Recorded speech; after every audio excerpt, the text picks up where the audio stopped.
Number 25, the Maxim machine gun. A self-powered machine gun that could fire 600 rounds per minute. This was equivalent to the firepower of 30 contemporary bolt-action rifles.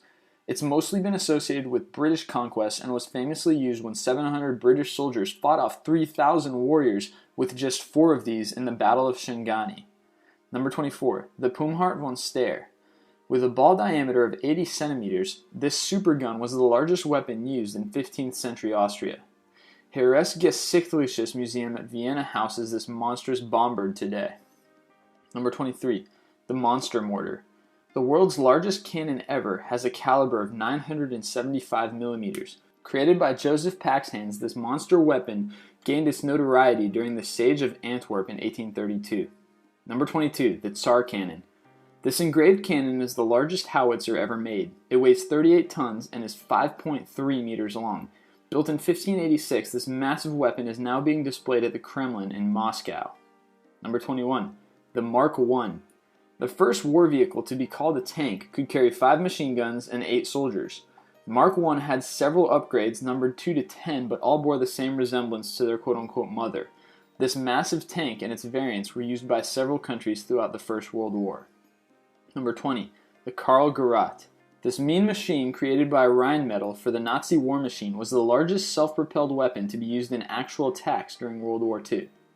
Number 19, the Schwere Gustav Andorra.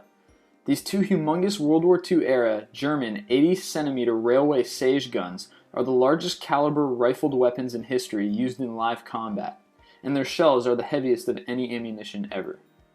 Number 18, RPG-71. The Ruchnoy Protitankovy Grania Myot, or handheld anti-tank grenade launcher, or simply the RPG, is the most widely used anti-armor weapon in the world. Used by both militaries and insurgent groups, RPGs even the battlefield out against opponents with more heavy artillery. Number 17, the B-41. This gravity bomb was the United States' most powerful nuclear warhead ever, but it was already retired in 1957. It's number 16, the P-270 Moskit. With a top speed of Mach 3, this Russian supersonic ramjet-powered cruise missile makes it hard for enemies to counterattack. Not only that, because of the active military weapons secrecy, little is known about its background except for some measurements, calculated speed, and a few other bits of very basic info. Number 15, the P-800 Onyx. Other than the fact that its recorded speeds are between Mach 2.9 and a whopping Mach 5.7, making it way faster than the previous item on this list, this Russian supersonic anti-ship cruise missile can also effectively sink a U.S. carrier. Number 14, Shabab missiles. A class of long-range Iranian missiles that could potentially reach up to 5,000 kilometers. Shabab missile upgrades are shrouded in secrecy, but the assumption is that they would be used during a possible invasion by Israel. Number 13, the Agni Missile 3. The Agni missile is a family of medium to intercontinental range ballistic missiles developed by India, named after one of the 5 elements of nature. Number 12, Fat Man and Little Boy. We're all familiar with the Nagasaki and Hiroshima bombings that changed the course of history during the last World War. Named after film characters, these 2 infamous nuclear bombs gave humanity a shocking memory of what warfare can do to a nation and its future generations. Number 11, the B-53. The 9 megatons of TNT in B-53 stake their claim as the most powerful warhead ever. It's one of the last very high-yield thermonuclear bombs in the U.S. service, but it's no longer used actively. Number 10, the MOAB.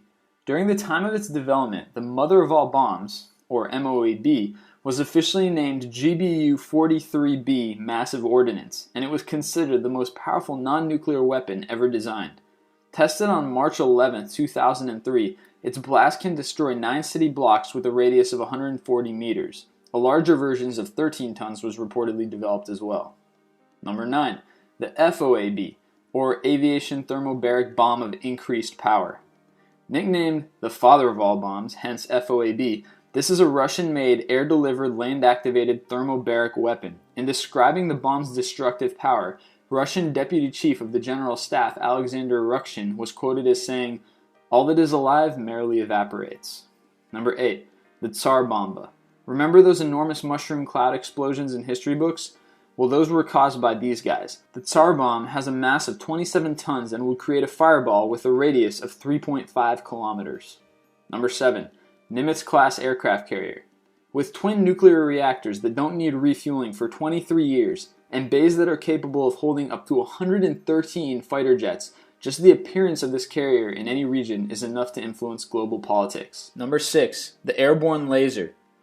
The Boeing YA-1, or Airborne Laser Testbed Weapon System, is a megawatt-class chemical oxygen iodine laser mounted inside a modified Boeing 747. It's primarily designed as a missile defense system to destroy tactical ballistical missiles, but funding for the program was cut in 2010. Number 5. The Predator and Predator B, aka the Reapers. Used by the United States, the Royal Air Force, and the Italian Air Force, these drones are becoming increasingly common for both combat and recon operations. Number 4. The Trident II. Launched from a submarine, this missile contains 8 thermonuclear warheads. That's bad news for anybody even remotely near the target. Number 3. The R-36 ICBM. The difference between the previous entry and this Russian missile are the number of warheads that it can carry, and the fact that it's normally launched from dry land. With its massive payload, this ICBM wouldn't have much trouble initiating a nuclear holocaust. Number 2. Dead bodies. Nuclear bombs and lasers are scary and powerful, no doubt about that. But as they say, there's more than one way to skin a cat, and if you're going for slow, mentally devastating destruction, sometimes launching the disease-riddled bodies of prisoners that you've executed back over the city wall is the most sadistic way to go about decimating a population. And number 1. Chimera viruses. As we just said, being able to destroy an entire city in less than a second with the push of a button is one way to measure destructive power. But being able to selectively and slowly decimate a population with disease and infection is so unconventionally brutal that it has to top this list.